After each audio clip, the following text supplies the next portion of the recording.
बोले दिमाग में कोई भी सवाल आता था अपने बड़ों से पूछ लेते थे। और अल्लाह कुरान में फरमाता है फस्अलू अहल ज़िक्र इन कुंतुम ला तालमून, जिक्र वालों से पूछो, इल्म वालों से पूछो अगर तुम्हें पता ना हो। समझ रहे? तो सवाल जवाब की महफिल होनी चाहिए। मैं तो बड़ा खुश हूं कि पिछली बार भी एक पर्चा आया था, इस बार भी आया था। सुने जरा, इसको अलग से रिकॉर्ड करो है बाबू। हाँ, इस हिस्से को अलग से इस पे बढ़िया वो करके डालो। अल्लाह ताला को ऊपर वाला कहना कैसा है? जिस हमारे भाई ने सवाल किया, अल्लाह उसकी उम्र में बरकत अता फरमाए। सबसे पहली बात यह है कि अल्लाह की जात को किसी एक जगह खास कर देना यह जायज नहीं। अल्लाह दुनिया के हर गोशे, हर कोने में, हर लम्हा, हर वक्त मौजूद है। न ऊपर, न नीचे, न दाएं, न बाएं। जहां आप सोचेंगे रब आपसे पहले वहां मौजूद है। इसलिए यह कहना ऊपर वाला जैसा चाहेगा वैसा होगा, इसका मतलब यह कि आपने अल्लाह को आसमान वाला बना दिया, जमीन वाला वो नहीं है। यह हराम है। अगर अनजाने में आपने किया तब तो अल्लाह माफ करे, और अगर जानबूझ के कोई अल्लाह को ऊपर वाला कहे तो वो काफिर हो जाए।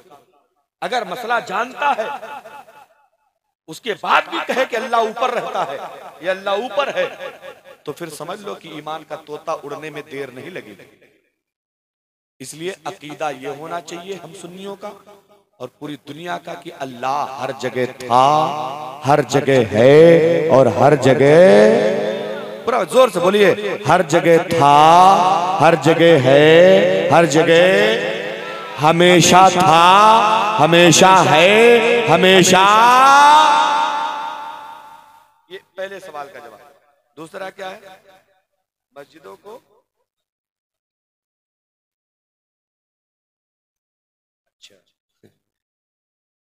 मस्जिदों को सजाना, रोशन करना, डेकोरेट करना जायज चीजों से जायज है। नाजायज चीजों से सजाएंगे तो नाजायज। जायज चीजों का मतलब फूल लगाना जायज है। जायज चीजों का मतलब रोशनी करना। अब रोशनी पहले लालटेन चलती थी, चिराग चलता था, चिराग जलाया जाता। अब बल्ब चलता है, राड चलता है, मरकरी चलती है, हाइलोजन चलता है, एलईडी चलती है। तो जिस जमाने में जो चले, जो जायज चीजों से मस्जिदों को रोशन करे, सजाए तो जायज। और अगर कोई नाजायज चीज आप उसमें लगाते हैं, ऐसी चीज सुलगाते हैं जिसमें गंदगी पड़ी हुई है, तो ऐसी चीजों का, ऐसी अगरबत्ती, ऐसा लोबान, ऐसी मोमबत्ती वगैरह, अगर जिसमें कोई गलत चीज पड़ी है तो ऐसी चीजों को मस्जिद में लगाना, सजाना जायज नहीं। और सजाने के बारे में बहुत प्यारी हदीस सुनाऊं, जोर से कहते हैं सुभान अल्लाह। हजरत तमीम दारी रज़ियल्लाहु ताला अन्हु नबी के सहाबी है, मुल्क शाम में रहते थे। बाजार, बहुत बड़े बिजनेसमैन थे। बाजार में गए ना तो एक फानूस कह ले आप, उसको कह लो, पहले क्या वो पुराने जमाने में लटकता था, ऊपर रोशनी रहती थी, आजकल उसको झूमर कहा जाता है, गुलदस्ता, झूमर। अब तो डिजिटल हो गया, पहले उसमें तेल डाल के बत्ती लगा दी जाती थी, वो जलता था। बाजार गए तो उन्होंने देखा बड़ा खूबसूरत है, खरीद लिया। अपने नौकर को बैठाया, लेके मदीना आ गए। मस्जिद नबवी में पहुंचे तो मगरिब के टाइम से थोड़ा सा पहले का वक्त। मस्जिद में पहुंचे और अपने नौकर से कहा इसको मस्जिद में लगा दो, चारों तरफ रोशनी लगा दी गई। मगरिब की नमाज पढ़ने जब हमारे पैगंबर आए ना तो देखा मस्जिद रोशन, मस्जिद सजी हुई है, बड़ी खूबसूरत रोशनी। नबी फरमाती ये किसने किया? हजरत तमीम दारी का, या रसूल अल्लाह ये मैंने किया है और किसी के कहने पे नहीं, अपनी मर्जी से किया है। नबी फरमाते हैं तमीम दारी, जो बंदा अल्लाह की मस्जिद को सजाता है अल्लाह ताला उसके लिए जन्नत में घर सजा देता है। ये एक इनाम।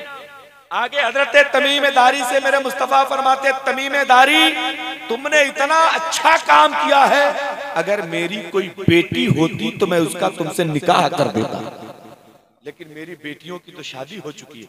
नबी के चचा वहीं बैठे थे, चचेरे भाई। उन्होंने कहा या रसूल अल्लाह आपकी नहीं है तो मेरी तो है ना, ये भी तो आपकी बेटी है। या रसूल अल्लाह मेरी बेटी का आप इनसे निकाह फरमा दीजिए। मस्जिद सजाने की बरकत से अल्लाह ने सहाबी रसूल को अपने खानदान की बेटी, अल्लाह के नबी ने सहाबी रसूल को अपने खानदान की बेटी निकाह में अता फरमाया। इसलिए मस्जिदों को सजाना जायज चीजों से जायज।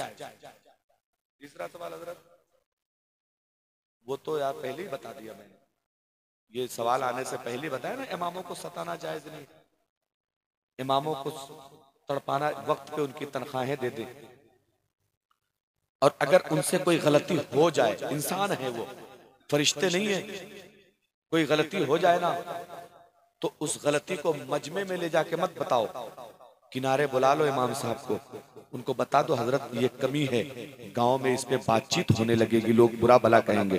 अगर सच में वो दीनदार होगा तो आइंदा से वो गलती नहीं करेगा, सुधार लेगा। समझ रहे हैं? और सताने का मतलब ये हो गया कि गलती हुई मस्जिद में बता रहा है, होटल पे गलती हुई मस्जिद में बता रहा, चौराहे पे, ये तुमने इमाम को जलील किया, इमाम को तकलीफ पहुंचाया। और नबी फरमाते मन अजल मोमिन फकत अजानी व मन अजानी फकत अजल्लाह, जिसने किसी मुसलमान को तकलीफ पहुंचाई, नबी फरमाते उसने मुझे तकलीफ पहुंचाई, जिसने मुझे तकलीफ पहुंचाई उसने खुदा को तकलीफ पहुंचाई। और खुदा व रसूल को तकलीफ पहुंचाने वाला मुसलमान हो सकता है, इसलिए इमामों को न सताएं। इमाम नबी फरमाते हैं सच्चा पक्का मुसलमान वो है जिसकी जबान से भी मुसलमान सलामत रहे और जिसके हाथ से भी मुसलमान सलामत रहे, यानी अपने हाथ से किसी को तकलीफ ना पहुंचाए और अपनी जबान से भी किसी को ना तकलीफ पहुंचाए। हजरत अली फरमाते हैं कि जख्म चाकू से, छुरी से, तलवार के जख्म से तो जख्म भर जाता है, लेकिन जबान से दिया हुआ जख्म कभी भरता। इसलिए इमामों को सताना, इमाम तो छोड़ो, इमाम तो बहुत बड़ा हो गया, आम मुसलमान को सताना जायज नहीं। और पढ़ो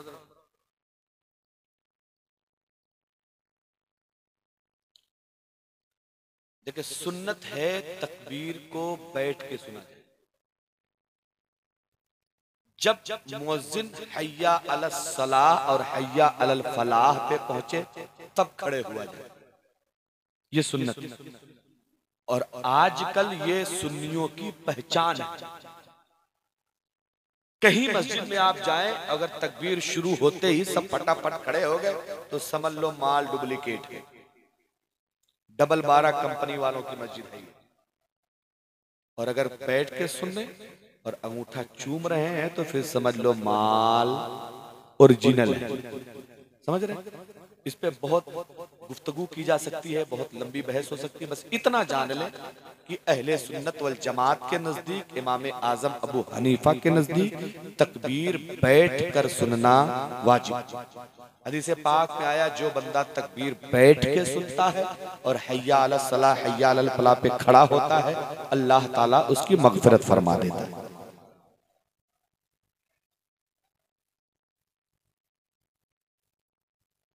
बहुत बढ़िया सवाल। मनिहार लोग घुसाई जाइए। हाँ, कोई हो मनिहार मतलब समझे ना, चूड़ी पहनाने वाले लोग, समझ रहे? अब क्या है, मर्द जो चूड़ियां पहनाते हैं घूम घूम के, या दुकान लगी है मल्लीपुर में, हमारी बहन बेटियां गई, उन्होंने अपना हाथ दिया, उसने पकड़ के हाथ दबाया और चूड़ी डाल दिया। ये सख्त हराम है, नाजायज है, गुनाह है, जहन्नम में ले जाने वाला काम है। औरत चूड़ी पहनने जा रही है तो औरतें पहना सकती हैं, समझ रहे हैं? औरत औरत से चूड़ी पहन सकती है, लेकिन पहली बात तो मर्दों के सामने बेपर्दा बैठी 1 गुनाह, अपना हाथ उनके हाथ में दिया 2 गुनाह, मुझसे बैठ के बातें करके चूड़ी का मोल भाव करके अपना सब तय तमाम कर रही है, 3 गुनाह। समझे? तो ये बहुत सारे गुनाहों की जड़ है। इसलिए मर्दों, आजकल तो फैशन वाला मामला चल रहा है, बड़ी चूड़ियां लाती हैं औरतें, खुद ही पहन लेती हैं। अब तो पहनाने वाला रवाज बहुत कम होता जा रहा है। पहले एक बार चूड़ी औरत पहन लेती थी तो बहुत सतर्क रहती थी, कहीं टूट ना जाए, दोबारा मिलेगी नहीं, क्योंकि सास इतनी जल्लाद होती थी कि वो अगर दोबारा चूड़ी मांग ले तो उनकी ऐसी तैसी। और अब तो मामला ये है कि हर सूट पे अलग अलग चूड़ी, इसको निकालो, दूसरा सूट पहना तो चूड़ी दूसरी, है ना।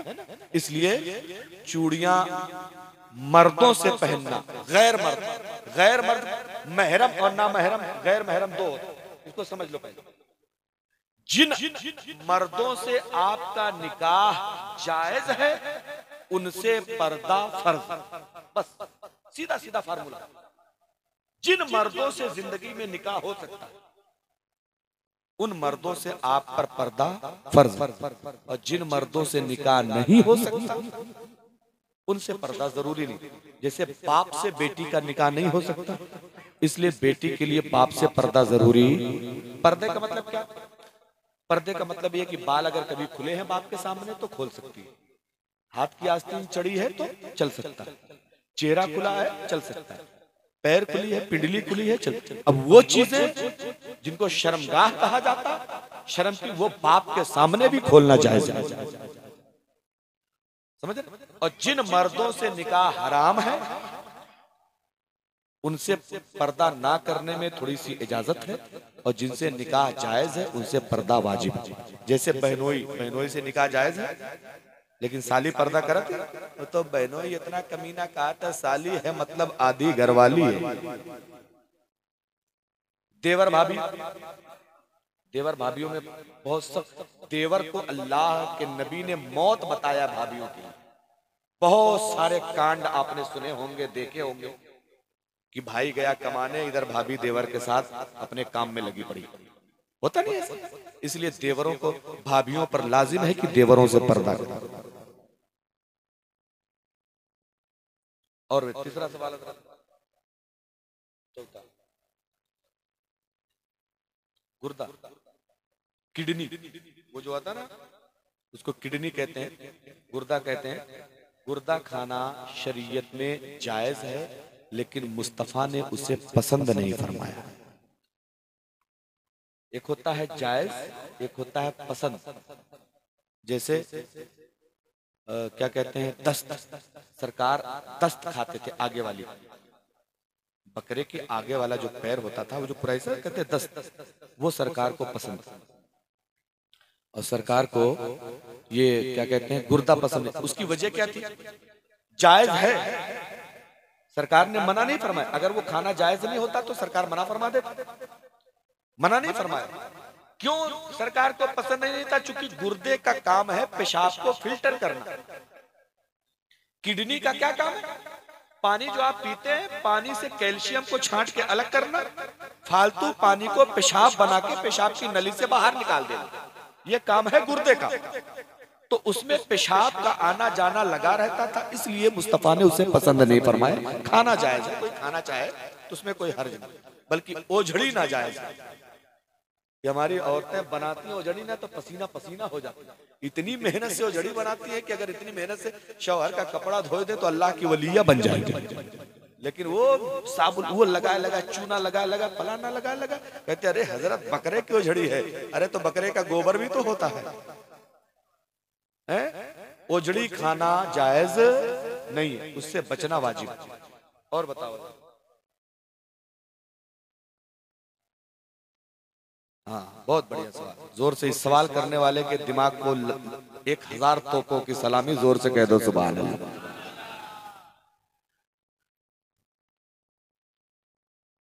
मर्द के लिए चांदी की एक अंगूठी, आप मेरे हाथ में देख रहे हैं ना, ये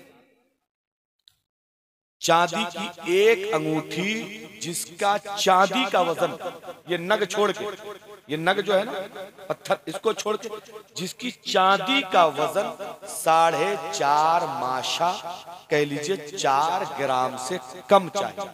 ये चांदी जो इसमें लगी है ये 4 ग्राम से कम हो तो उसका एक अंगूठी मर्दों को पहनना जायज। उसके अलावा कोई अंगूठी नहीं। वो ब्रेसलेट, छल्ले, कड़े, लाकिटें, जंजीर, ये सब पहनना मर्दों के लिए हराम। हाँ वही भी सुनो, ये सब पहनना है। और वो जो कहते हैं अजमेर वाला लाल धागा, फलाना जगह वाला काला धागा, ये सब धंधा, बिजनेस, बाबा कहीं वो धागा दे के गए थे अजमेर वाले किले का बेचा करे, और जब किसी को दे के गए थे तो इतना दे के गए थे जो अभी तक बिक रहा है, समझ रहे? तो वो धंधा है, वो धागा बांधना ये काफिरों की निशानी है, काफिरों की अलामत। इसलिए मुसलमानों का वो धागा काला हो, नीला हो, पीला हो, हरा हो, बैगनी हो, सफेद हो, वो बांधना जायज नहीं है।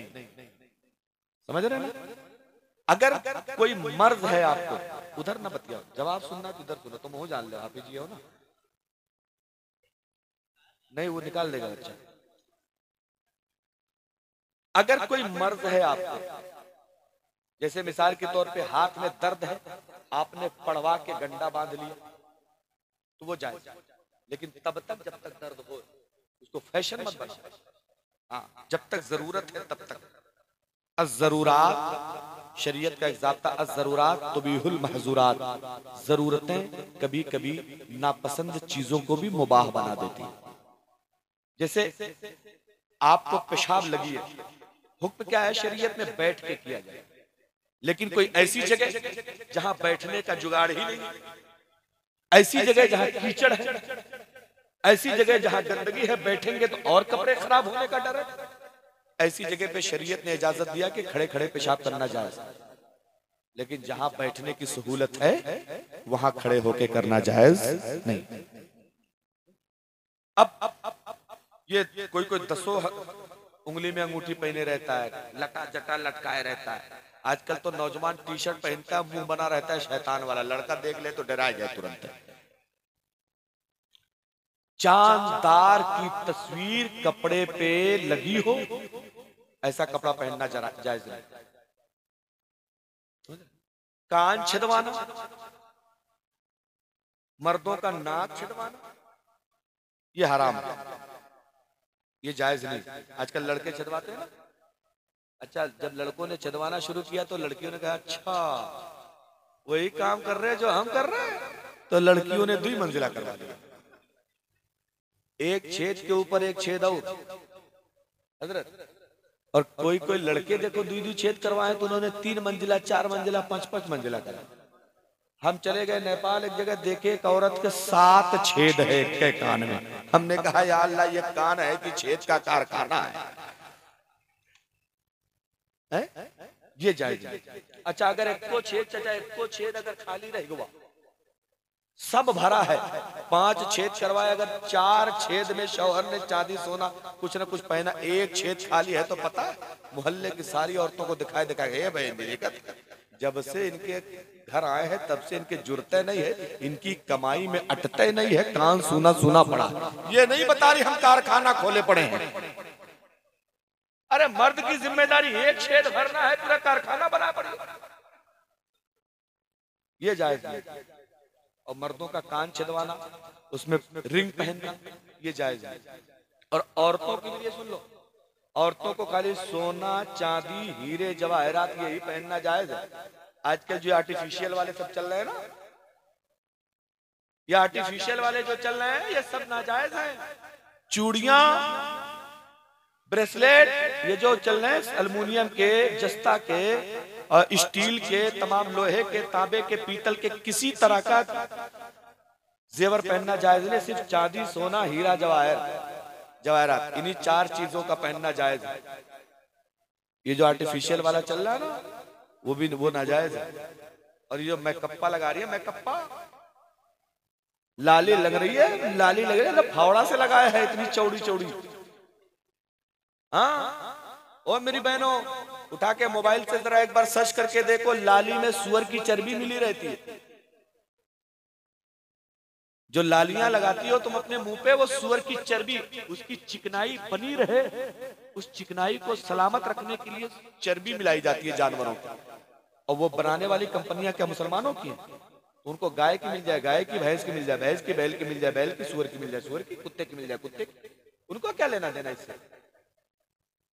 इसलिए अगर तुम चाहती हो कि सुअर की चर्बी लगाओ तो तुम्हारी अपनी मर्जी, होंठ तुम्हारा, जिस्म तुम्हारा, मर्जी तुम्हारी। शरीयत ये कहती है कि ऐसा मेकअप जो जायज हो वो करना जायज है। और आजकल तो बड़ा धोखा कर रहे हैं ब्यूटी पार्लर वाले। एक आदमी की शादी हुई ना, बीवी 2 नंबरी माल 1 नंबरी बनी पड़ी थी पार्लर जाके।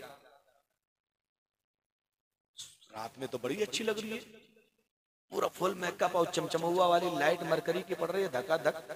रात गुजर रही, सुबह उठी बीवी तो मुंह धुल लिया उसने। अब जब मुंह धुला ना तो लड़का उठा सोए के तो रास्ते में आ गई, और रास्ते में आई तो ये जा रहा था, वो आ रही थी, गया लड़ गया ना। वो चेहरा उठा के देखा तो 2-3 तमाचा तर तर तर तर मारा। बोले तुम्हें देखने झाड़ू पोछा वाली औरत यहाँ आके सामने लड़ गई हो। और कह रहे हम झाड़ू पोछा वाले ने, हम तुम्हारी बीवी है बीवी। बोले ये वाली तो बीवी रात में थी ही नहीं, ये कहां से आ गई है, ये नहीं है हमारी। अब जब साथ में देखा तो कह रहे यार सच में ये वही वाली तो है। तब से वो ढूंढ रहा है ब्यूटी पार्लर वाले को जिसने ये धोखा दिया। लेकिन चालाक लोग चेहरा नहीं देखते, वो तो पैर देखते हैं। पैर काले काला पड़ा है और चेहरा रंगे पड़ी है। ऐसे हाथ मारो चेहरे पे तो 1 पाव पाउडर हाथ में आ जाता है। आता नहीं आता है? नहीं, जायज अगर चीजें औरतें इस्तेमाल करती हैं तो वो जायज है, इसमें कोई दो राय नहीं है। मेकअप उनके लिए बना है अगर वो, लेकिन मेकअप बना किसके लिए? शौहरों को दिखाने के लिए। मेकअप होना किसके लिए चाहिए? शौहरों के लिए। लेकिन होता किसके लिए है? गैरों के लिए। शौहर के सामने तो गंधई लिए पड़ी है, बदबू आ रही है पसीने की, और फिर कहेगा कि शौहर इधर देखता नहीं, देखेगा कैसे? वो तो बताओ, पड़ी हो गंधेली बदन से महक आ रही है तो तुम्हारे पास कहां से आ जाएगा है? और जब बाजार जाती हो तो चमक्का बन के जाती हो है, तो नहीं होना चाहिए। आजकल वो हमारी बहनें वो कपड़े पहनती है ना मच्छरदानी वाला, हाँ वो नेट क्या कहते हैं उसको? अरे वो नेट नहीं, मच्छरदानी हजरत। मछली पकड़ने वालों को देखो जब बाढ़ आती है वैसे पतला वाला नहीं लगाए रहते हैं सब, वो मच्छरदानी है। और उसको बेचने वालों ने नेट बना दिया कि नेट है भैया इसको लगा, और वो आस्तीन रहती है, बताओ उसमें कुछ छुपा रहता है? तो नहीं, ये इस तरह के कपड़े पहनना जिससे बदन चमके, बदन का उभार उतार चढ़ाव पता चले, ऐसे कपड़े पहनना हराम।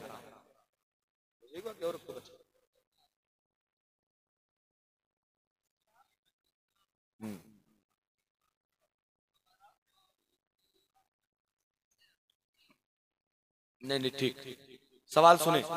जहां सुन्नी मस्जिद ना हो या सुन्नी इमाम ना हो, ऐसी जगह पे जुमा ईद बकरा ईद कैसे पढ़ा जाए? तो पहली बात तो यह है कि ईद बकरा ईद और जुमा पढ़ने के लिए मस्जिद ही होना जरूरी नहीं। अगर सुन्नी है लेकिन मस्जिद पे कब्जा उनका है, अलग भी पढ़ सकते हैं ईद बकरा ईद की नमाज, ठीक। लेकिन अगर जैसे हम लोग कमाने के लिए बाहर जाते हैं, आप लोग बंबई, कलकत्ता, सऊदी, दुबई चले गए, अब सऊदी में तो सब वही है, सारी मस्जिदें उन्हीं की। अब क्या करेंगे? जुमा नहीं पढ़ने जाएंगे तो अरबी नाराज, पढ़ने चले गए तो इमाम वहाबी है, उसके पीछे पढ़ेंगे तो ईमानो तबाह हो जाएगा। ऐसी चीजों के लिए शरीयत ने एक तरीका बताया, वो तरीका सुनो, हर जगह काम आए। जुमा में फंस जाओ, ईद में फंस जाओ, बकरा ईद में फंस जाओ, किसी और नमाज में फंस जाओ, नमाज जनाजा में फंस जाओ, तो आपको पीछे इस इमाम की नियत नहीं करना है। जैसे जुमा पढ़ने आप गए मस्जिद, पता नहीं चल पाया, आप इतने पढ़े लिखे नहीं, समझ नहीं पाए मस्जिद किसकी है। बाद में जब देखे कि इकामत शुरू हुई, भरभरा के सब खड़े हो गए। अब क्या करेंगे आप? अब तो बीच में है, निकल भी नहीं सकते, निकल के जाएंगे तो आदमी बुरा मानेगा। अब वहां आपको एक हीला करना है, एक बहाना करना है। बहाना क्या करना है? आप नियत उस तरह बांधिए जिस तरह अकेला बंदा नियत बांधता है। जैसे आपने जोहर पढ़ी है, जुमा पढ़ना, नियत की मैंने 2 रकात नमाज जुमा फर्ज वास्ते अल्लाह ताला के, मुंह मेरा काबा शरीफ की तरफ, अल्लाह अकबर कह के अपनी नियत बांध ली। अब जब आपने पीछे इस इमाम के कहा नहीं तो इमाम के पीछे आप हुए नहीं, अब वो आपका इमाम रहा नहीं, इसलिए आप अपनी नमाज पढ़िए, दिल ही दिल में पढ़िए। इमाम रुकू में जाए आप 1 सेकंड के बाद जाइए, इमाम उठ जाए आप थोड़ी देर के बाद उठिए, इमाम सजदे में जाए आप थोड़ी देर के बाद, इमाम सलाम फेरे आप थोड़ी देर के बाद फेरिए। आपकी नमाज भी हो जाएगी और आप गुनाहों से बच भी जाएंगे, ईमान भी सलामत रहेगा। हर जगह जहां कहीं आपको सुन्नी इमाम ना मिले वहां आप इस काम से काम चलाइए।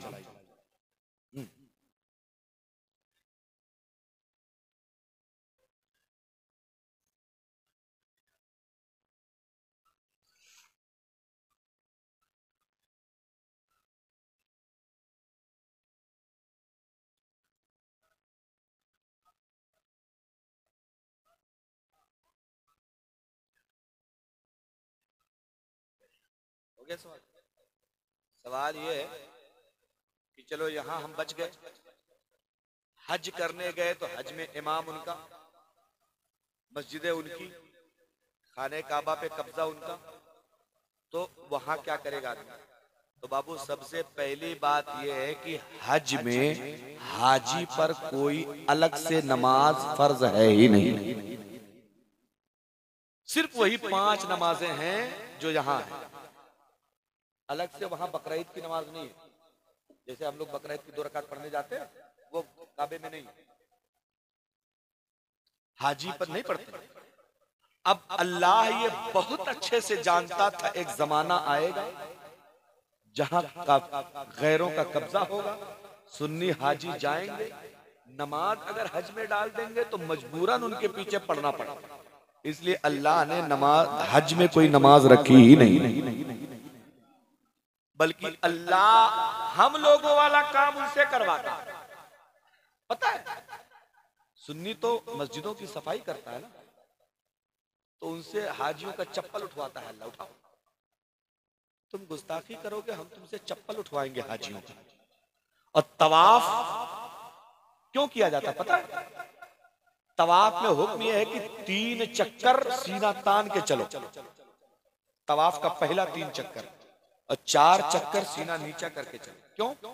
इसलिए कि जब मुसलमान हिजरत करके नबी मदीना चले गए थे ना, तो काफिरों ने कहा था ये वहां से बीमार होके आए हैं मदीने से, ये हज कर पाएंगे, इनके पास ताकतें नहीं। तो अल्लाह के नबी ने फरमाया जरा दिखाओ तो सीना फुला के इनको, तब अकड़ के चलो। 3 बार हज अकड़ के चलो। आज भी दुनिया का चाहे वहां भी चला जाए चहले हदीस 3 बार अकड़ के चलना पड़ता। अब बताओ जो मुस्तफा ने किया है वो तुम्हें करना पड़ता है कि नहीं पड़ता? नहीं करोगे तो मामले गड़बड़, तवाफे सही नहीं माना जाए। और आगे वहां से निकले, मकाम इब्राहिम आया। हजरत इब्राहिम ने वहां नमाज पढ़ी थी जहां उनके कदम का निशान है। अल्लाह फरमाता वत्तखज़ू मिन मकाम इब्राहिम मुसल्ला, मकाम इब्राहिम को नमाज की जगह बना लो, नमाज पढ़ो। उनसे कहता हज कर चुके हैं, तवाफ कर लिया, अब यहाँ आओ, हमारा नबी झुका था तुम झुको। जब तक झुकोगे नहीं तो सही से हम मानेंगे नहीं। झुकाया वहां और निकलो आगे।